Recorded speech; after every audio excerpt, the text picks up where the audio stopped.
Hello, good morning guys. So for today's video, nandito na naman tayo sa Southside Automotive Shop dito sa Talyer sa Bypass Bukal Road, Calamba, Laguna. So meron tayo dito ngayong i-isolate na case dito sa Ford Everest 2018 3.2 engine.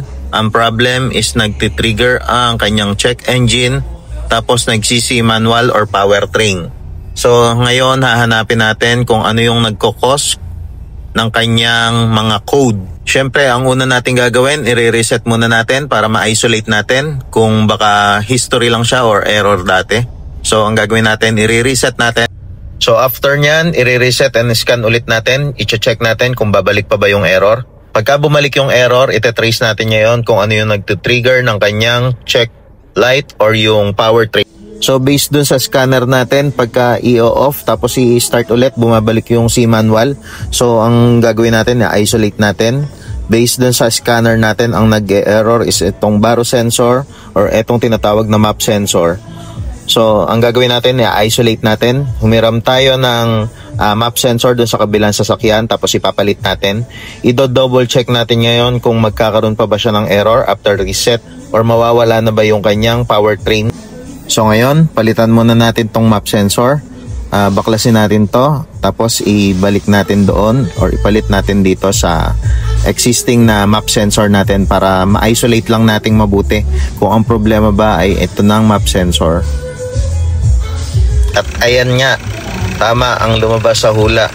So ngayon, ang problem niya, itong map sensor. Kasi pagka palit natin, pagka start natin, wala na yung C manual or yung powertrain. So, ibig sabihin, ito talaga yung problema. For confirmation lang sa isolation natin, syempre, i-re-scan natin. Upon scanning, ayan, lumabas sa scan tools natin. Yung cruise control na lang, so not related naman to dun sa powertrain. And then, para mas masigurado natin, ibalik ulit natin yung lumang sensor niya.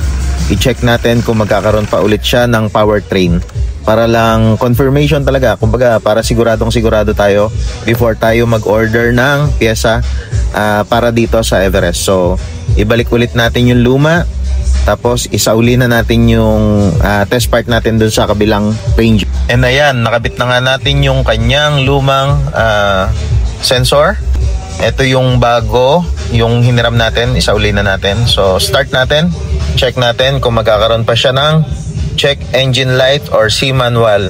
Actually, wala na yung check engine. Bali, ang lumalabas na lang sa kanya is yung powertrain.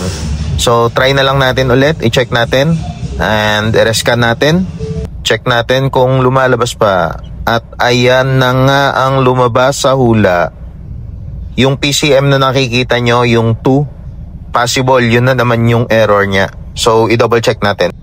At ito na nga. Ayan. P017. So, manifold. Absolute pressure. Yun pa rin. Map sensor. So, confirmed. Bali, ang gagawin natin ngayon dito, o-orderan na natin siya ng pyesa.